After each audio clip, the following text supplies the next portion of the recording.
I'm not worried about this door sticking. Once I start using it every day to feed the rabbits, it'll rub off and get smoother.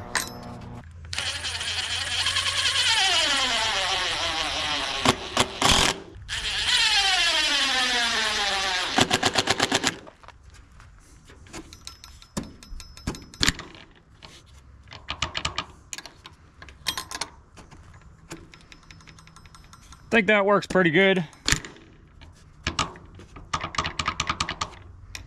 Should keep any predators out.